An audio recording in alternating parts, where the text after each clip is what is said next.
Hello and welcome to the Football Diary podcast and this special episode where we have to talk all things Liverpool. Now, those of you that are subscribed to the channel and listen to us often might know that we've got a bit of an anti-Liverpool bias with two Man United fans and myself recording normally. So it seemed only right with them sat second in the league and really impressing a lot of us to get a Liverpool fan on to get an authentic perspective. So I'm joined today by Kris. How you doing, mate?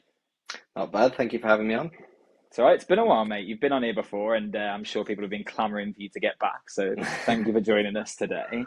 And it is a good time to talk to you, I suppose, because this is an impressive start to the season from Liverpool, isn't it? How have you found it so far? Yeah, I think we've been really good.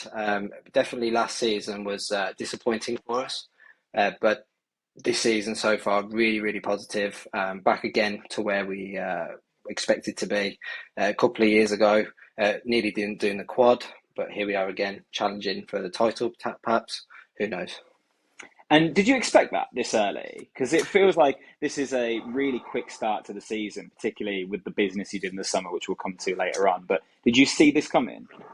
Not really, actually, to be honest. I think most fans probably would have anticipated that we'd be challenging for top four again. There's no doubt about that. We're a club that definitely deserves to be there.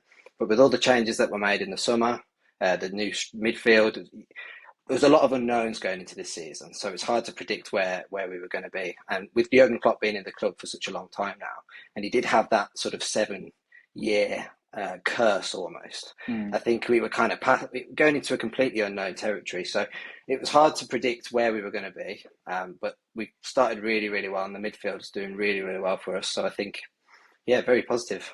Yeah, absolutely. And it's funny because maybe it's a sign of where the Premier League's at right now and how competitive it is. There have been a few fixtures that on paper you look at and go, oh, it's a disappointing result for Liverpool. And then there are others like the 3-0 win at Villa now feels like a huge result with how well they're doing in the league, beating Newcastle in those difficult circumstances earlier in the season. And now you find yourself second in the league. It's a pretty big statement for Liverpool and their intent for this season, isn't it? Absolutely, yeah. I think you're right, though. The competition in the Premier League is better than it's ever been. I think there's 6 or 7 teams at the top now that you would argue could compete for the Champions League. You've got Newcastle, obviously, that completed last year. Aston Villa, of course, Thanks, mate. are definitely in with a chance. Emery's got them playing really well. But we're here to talk about Liverpool, and I think definitely really positive. And apart from maybe 2 results, I would say that we've performed admirably. Yeah, so let's talk about how that kind of happened then. Think about the summer. There was a lot of upheaval in the summer, particularly with the midfield, as we talked about. So obviously, moved Jordan Henderson on, which I think Liverpool fans would have said a fond farewell to, someone that they were obviously happy with as a servant to the club, but could see that it needed moving forward. Fabinho moved on, which might have raised a few more eyebrows. I mean, a bit of an indifferent season last year, but we know what he's capable of. And this whole new midfield comes in. So Gravenberch comes in on loan. Szoboszlai comes in after an excellent spell at RB Leipzig. Endo comes in, which seemed a bit like a placeholder, if we're honest. And McAllister for big money after winning the World Cup last year. How quickly do you think they've settled as a midfield? And is that the midfield to carry this new generation of Liverpool forward? I think new generation is the perfect term for it. Obviously, Fabinho and Henderson were in their early 30s. Henderson moving on was pretty much the perfect time, I believe. Not only did he achieve everything that he could have achieved at the club, I think him not being in the squad as often last season, I think, and getting £12 million for him as well was just, I think, good business all round for both the player and the club. Fabinho going might seem at the time like a difficult decision, but I think, again, getting 40 million for someone who didn't perform well last season and definitely was the weak link, because I always thought that in our title pushes and quad campaign, having that holding midfielder was the key, really, and him dropping off in performance was probably one of the biggest reasons why we dropped off so much last season. So losing them 2 players was probably the best time to do it. And Fabinho as well, leaving the club. I mean, that was probably the saddest one for me. Losing that sort of front three. Obviously, we lost Mane last season. That was a big blow. Losing Firmino this season with just Salah left to lead the line. We wonder how he was going to get on. Obviously, he has completely disregarded everything and been phenomenal even still. So yeah, I think again, with that being the case, we've not missed Firmino as much, and with Núñez stepping up. But the midfield, definitely a whole breath of fresh air in that midfield. Szoboszlai has been phenomenal, apart from the last couple of games, but it's expected. First 8 or 9 games in the Premier League, he was electric. Yeah, he was one that I wanted to focus in on actually, because you're right. When he first came, there was a lot of uproar of how successful he'd been. The stats aren't necessarily reflecting that. He's someone with 1 goal and 2 assists so far as a creative midfielder. But is that just a sign of the bedding in period? And actually, are you more pleased with the performance level at least? And can you see that there is a real big future for a player of his quality? Oh, absolutely. He's got pretty much everything in his locker. And I Mm. mean, he's only 23, is he? 22, 23? I mean, he's got the world ahead of him. And I think I've seen him, his ability on the ball and his ability to distribute the ball is really, really good. And as someone that doesn't know too much about German football, has a very loose grasp on German football, I wasn't sure how he was going to perform, but I heard very, very good things about him. Mm. And everything I heard about him has just proven so far this season. The one weak link, if I could provide a weak link so far in the midfield, is McAllister. I don't think he has shone as much as expected. I think he's been asked to play a difficult role. He's been asked to play a lot deeper. He's been asked to be part of sort of a holding midfielder while Trent pushes forward. I've not seen much positive in that role. However, he has shown glimpses of his ability. So time will tell if he can adapt to a position that works for him. And Endo, for example, could play that holding role and he can play slightly more forward. I think we'll see a lot more positive out of him as well. So again, I've got nothing bad to say about any of the signings that have come in so far. Yeah, it's good really, because where you took time to rebuild the attack, it felt like you were kind of rushing to build the midfield, but it's clicking together quite quickly. Whereas then you look at this forward line then, and Gakpo came in January, settled really quickly. Jota, it felt like, was brought in early and ready as a replacement for when Mane or Firmino moved on. In the meantime, you saw an opportunity to recruit Diaz and Núñez and did that as well. And they're all finding their feet in this side now, as much as Núñez seems to not know where his feet are sometimes. And then there are other moments where he looks like he's worthy of the Ballon d'Or. We still don't really know what to expect from him. One person we really do know what to expect from, and it seems to just be goals, no matter when it is Mo Salah.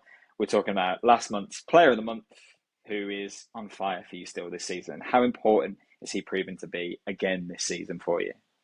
He's incredible. I think he could fall behind the radar a little bit in the last couple of seasons. I was a massive fan of Sadio Mane during his time at Liverpool. And I think one of the reasons is because him and Salah work so well together, even though they might not have had the best relationship, as we've since heard from Firmino's autobiography. But I would say that Mane was my sort of focus player. I really, really liked him. And I think he was the link and the player that really shone for me.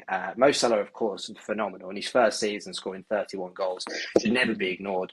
But yeah, so I think now that them two have gone, Firmino and Mane, Salah has got to take it front and centre, and I think he's been phenomenal. He's been even better than he has been in the past, and I think he loves the attention. He loves the limelight. I think it really works for him. And I think he's going to do everything he can to win some silverware in what I believe to be his last season at the club. Yeah, and that might be a sad thing for Liverpool fans to admit, because it looked very certain that he was going to move on over the summer. It was a massive bid from Saudi Arabia, and we know how much money they were willing to pump into whatever they needed, really. And obviously a player of quite a high profile. Were you nervous about losing him in the summer, or are you expecting to lose him in January now even? Nervous to lose him in the summer. It was a bit of a weird one because the amount of money that was being talked about, I think a lot of Liverpool fans might have bit your hand off and took it, to be honest. I think he's a 31-year-old player. You've got to bear in mind, we've had his best years. You know, arguably, on average, statistical average would say that we've had his best years. Of course, players, Ronaldo has proven, Messi's proven that you can go well into your 30s now and be elite. And Salah will probably do much the same. He's incredibly athletic, incredibly fit. However, when you see £150 million for a player that's over 30, you think... And of course, Saudi Arabia would want to sign a player like Mo Salah. Not only has he got global standing, superstardom, he's Arabic. Mm. He's the exact profile that would help develop that league. Mm. No end, and I think that would bring in a Mm. lot of attention to that league.